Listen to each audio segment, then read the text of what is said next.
Чоң рахмат.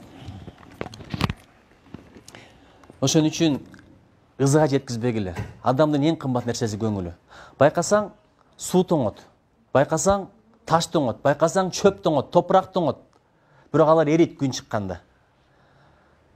Бөйрөккө суук тиет. Тишке суук тиет, көзгө суук тиет, кулакка суук тиет, өпкөгө суук тиет. Бирок жүрөккө суук тийиптир дегенди уктуңар беле?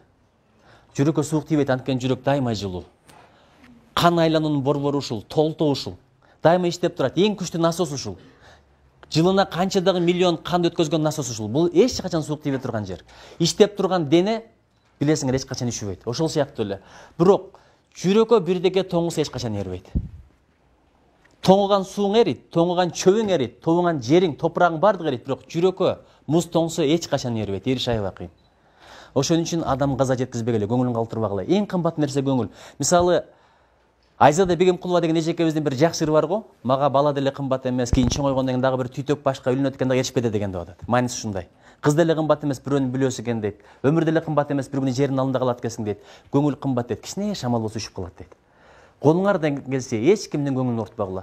Көңүлдү ооруткан сайын каргыш ала бересиң. Анткени адамдын көңүлүнүн оорugаны жүрөгүнүн муздаганы. Жүрөктүн муздаганы каргыш, жүрөктүн жылганы бул бакыт.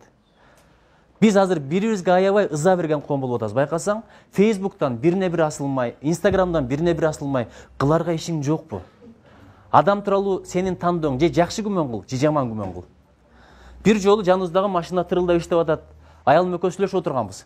Мындай карасак, ичинде кыз менен жигит сүйлөшүп атат, иши кылып. Мага жакпады ошол. Десем, аялым жакшы күмөн кылып атат. Ушу үйүнө конок келген жаш үй бүлө болсо керек депчи. Балким ошондойдур, каяктан билесиң? Ошон үчүн дайыма жакшы күмөн кыл. Жаратканда айтат, мен адамдын күмөнү менен биргемин деп. Досуң тууралуу жаман күмөн кылсаң, чындап эле андан жамандык көрөсүң. Жакшы күмөн кылсаң, жакшылык көрөсүң. Ишенбесеңер сынап көргүлө ушуну. Адам жөнүндө эмес, айван жөнүндө жакшы күмөн кылсаң, андан сага зыян келбейт, ушуну билип койгула. Циркти көрүп атасыңарбы? Арыстан бийлеп атат адамдын алдында. Аны башкарган андан күчтүү бир балван эмес, кичинекей арык кыздар. Мынтип койсо буяка секерет, мынтип койсо буяка секерет. Жолборс бийлеп атат, аюу бийлеп атат. Байкап атасыңарбы? Эмнеге? Анткени анын башында аюу жөнүндө, арстан жөнүндө, жолборс жөнүндө жаман пикир жок, жаман күмөн жок. Бул да бир макулук, бунун да мерими бар. Бул дагы боор ооруганды билет. Буга деле жашоо керек.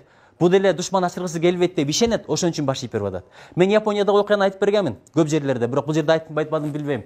Японияда жүргөндө, Японияда камандар шаарды аралап жүрө берет. Элестетип көргүлө, бул жерге чыксаң, драм театрдын алдында камандар бар атат. Эмне деп ойлойсуңар? Кудум мен деп ойлойсуңар, бирок япондар андай ойлобойт. Ошон үчүн японду көрсө каман качпайт эле, мени көрсө качат болчу. Таң калыштуу, мен баатырдыгымдан, кыйындыгымдан эмес. Каман мени көрсө шырт деп качып кетет эле, үйүрү менен. Бирок япон бараса качпайт эле. Аябай таң калгам. Эмнеге билесиңерби? Анткени япондорго каман торпоктой эле, коздай эле көрүнөт экен. Мындан зыян жок деп билет, зыян жеткизем деп ойлобойт. А мен каман көргөндө эмне кылам? Колума таш алсам, анасы ары карай ичке тепсем болот, мынаны пешинеге таш менен коем, тигинин болсо кулагына эптеп, мынаны таяк менен коюп туруп качам деген ой бар да, ошон үчүн каман сезет экен ошону. Эми каман сезип аткандан кийин, арстан, аюу сезип аткандан кийин адам кантип сезбейт? Ошон үчүн жүрөккө минет кыл дейт. Анткени жараткан адамдын жүрөгүнө карайт. Биз болсо көзгүн алдында турабыз, көзгө минет кылып атабыз, кирпикке минет кылып атабыз, кашка минет кылып атабыз, чачка минет кылып атабыз, шпаклевка, бетке минет кылып атабыз. Чубак ажы бекер айтпайт, үйлөнөрдө азыр кыздардын бетин бир жууп койгула деп. Эркектер да ошондой. Жаз келердин алдында өлүп тирилип, эми катуу айтып койсом кечиргиле, спортзалга бара баштайт. Максаты ден соолук эмес, максаты пляждын сезон башталат. Бирөөгө көрүнүш керек. Бирок жүрөккө минет кылбай атабыз. Жараткан өңүңө да карабайт, түсүңө да карабайт, байлыгыңа да, билиңе да карабайт, жүрөгүңө карайт. Жүрөгүң канчалык таза болсо, жүрөгүң канчалык жакшы болсо, амалды башкара турган ошол. Айтат го, мээ чайнап дейт, жүрөккө берет дейт, жүрөк чайнап рухка берет дейт, рух чайнап напсиге берет дейт, ошентип адам болот дейт.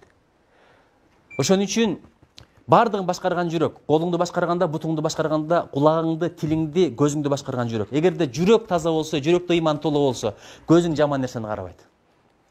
Тилиң жаман нерсени сүйлөбөйт, кулагың жаман нерсени укпайт.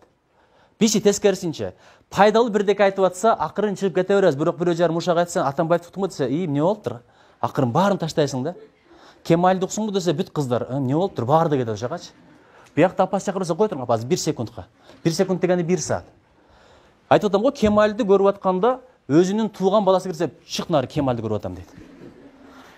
Ошон үчүн жүрөккө менет кылгачы балдарым, бул өтө маанилүү. Жүрөккө менет кылгачы кыздарым, бул өтө маанилүү. Өзүңө менет кылганың бул укум тукумга менет кылган. Анткени тарбия дегенчи, тарбия деген бул бирөөгө андай бол, мындай бол эмес, ага көрсөтүш. Балага берген эң жакшы тарбияң өзүңдү тарбияла. Тарбия бул башы бар, аягы жок процесс. Ошон үчүн эч кимге эч качан ыза жеткизбегиле. Биринчи айта турган сөзүм ушул. Экинчиси айыптаба. Кимдир бирөөнү бир иште айыптаса, ал туура эмес болсо, ошол айып өзүнүн башына келмей сайын адам өлбөйт деген сөз бар. Мен бир окуяны айтайын. Эми жаштык бар, жаңылыштык бар. Адамды айыптай бербеш керек. Бир досум үйлөнүп калды, үйлөнүшкө туура келип калды. Ошону алып бардык. Кыштын күнү, жаздын күнү анда машина аябай табыш кыйын заман болчу. Азыр эми машина кеңири. Жаш балдардан бери машина менен жүрөт. Эптеп машина таптык. Чөнтөктө акча жок, биз студент мезгил. Туманды аралап түндөсү бардык. Ата-энеси киргизбей атат. Ата-энеси киргизбей атат, капы болуп атат. Балам ушундай эси жок болуп калды деп. Бирок азыр жакшынакай бир 5-6 баласы бар, жакшы үй бүлө болду. Ошону достордун арасынан бирөө аябай айыптады. Акмак эшек, ушундай да акмак болобу? Менин алсыраак тууганым болуп, антпеш керек эле, мынтпеш керек эле. Башка эч ким айыптаган жок. Ал мезгилде биз да түшүнгөнгө аракет кылдык. Арадан 1 жыл өтпөй, ошол айыптаганын башына бай окуя келди. Мен баргамын, араңдан зорго Айшта мен Айштемди көндүргөм. Анда эч жокты кылбагыла, мен мунун жаман жагын айткан жокмун. Бирөөнү айыптабаш керек. Балким бир үзүрү бардыр, каяктан билесиң. Бир ишти кылып койду, биз айыптанга эле күнөөлүбүз. Өткөндө көрдүңөр, Facebook'та 2 жигит президенттин стандарты деп койду. Баягы мончогун көрдүңөрбү? Ошону кармап алып туруп, күлүп аткан жеринен тартып коюптур. Анан бул мамлекеттин символикасын кордоп атат, акмактар, буларга жаза чара көрүш керек деп. Мен сыйлаган адамдардан бери жазып ийди. Кийин видеосун көрсөтсө, байкуштар инаугурацияга даярданып аткан экен. Бири бул президент, бири экс-президент болду. Экөө эшикке чыккандан бери даярданган экен. Чыгып, анан машинага отурган жерин ушинткен жерге тартып койгон экен, баягы экөө мазактаган окшоп калыптыр. А дегенде түбүн бил. Түбүн билбесең каяктан билесиң? Ошо боюнча бир окуя бар. Бир падыша айтыптыр. Менин мамлекетимде эң бактылуу адамды таап келгиле десе, 1 жыл издеп жеделеттер эң бактылуу адамды деп бирөөнү алып келген экен. Анан кийин азаматсың деп анан айтып бериш дептир жигитине. Эмне үчүн муну бактылуу деп таптың десе, бул күнүгө эл кыйналып иштеп жүрсө, же бир башка маселе болуп атса, кыжылачылык болуп атса, бул маани эмес экен буга. Бул кечинде өзүнүн там башына чыгат экен дагы, ушундай бир комузун чертип ырдай берет экен, элдин баардыгын ырдап берет экен. Эч бир проблемасы жок экен деп айтыптыр. Анан кийин тигишini чакырып алып падыша айтат: "Сен дайым ырдайт экенсиң, бактылуу экенсиң, элге да бактылуу болушту үйрөтпөйсүңбү?" десе, "Эмне үчүн мени бактылуу деп ойлоп атасыз?" дептир. "Мына ырдайт турбайсыңбы? Проблемаң жок экен, дайыма көңүлүң шат экен" десе, "Билип айтсаңыз болмок, мен ушул өлкөдө канча адам болсо эң бактысызмын" деген экен. Эмне себептен дегенде, аялым ооруп калды. Аялым өлүп барат. Ошондо аялым ушунчалык кызганчак болчу, мен өлгөндөн кийин бирөөгө үйлөнбө деп айтты. Анан гарантия керек десем, гарантия керек. Атайын бир дары иштим, мен үйлөнбөй турган болдум. Анан аялым жакшы болуп кетти. Азыр күн сайын ыйлайт. Ошол ыйлаганын көрбөш үчүн мен сырт үстүгө чыгам дагы комуз менен ырдап отурам деген экен. Ошон үчүн ар жагын билбей туруп, ал жагын билбей туруп, бер жагын айтпагыла. Балким анын үзүрү бардыр, балким анын себеби бардыр. Бирөөнү айыптаганга эле кыйынбыз, бирок эгерде жөн жерден айыптасаң, ошол нерсе сөз башыңа келет. Башыңа келишин каалайсың, каалабайсың, бул бир. Экинчиден, өзүңдө да ошол айып жок деп эч гарантия жок. Адамда өзүнүн башындагы дейт, төөнү көрбөйт, бирөөнүн башындагы чөптү көрөт дейт. Үчүнчү дагы бир нерсе, бирөөдөн кемчилдик издебе. Эгерде бирөөдөн кемчилдик издесең, өзүңдүн кемчилдигиңди жараткан башка бирөөгө көрсөтүп коет. Мына жигиттер отурат, Кудай кааласа үйлөнөсүңөр. Үйлөнгөндөн кийин аялыңарды айыптай бербегиле, кемчилдик издей бербегиле.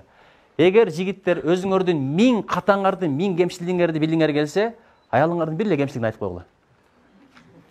Чакырып турупчу, сен мындайсың деген эле. Аял, ошондой экен, оңдоймун дебейт да.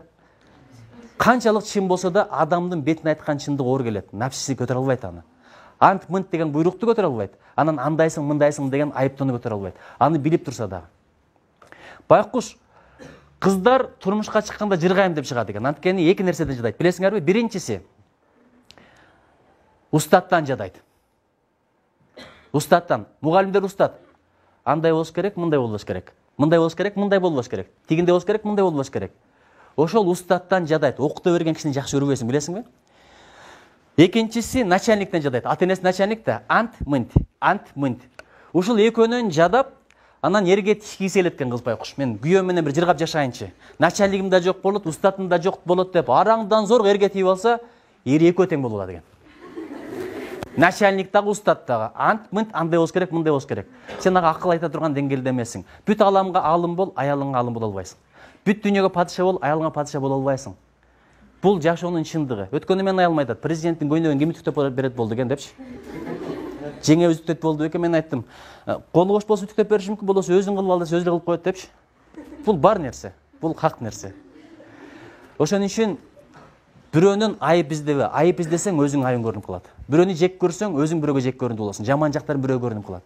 Ошон үчүн маселенин баары өзүңдө. Жакшы кылсаң өзүңө, жаман кылсаң өзүңө, өйдө карап түкүрсөң кайра түшөт көзүңө деген сөз бар.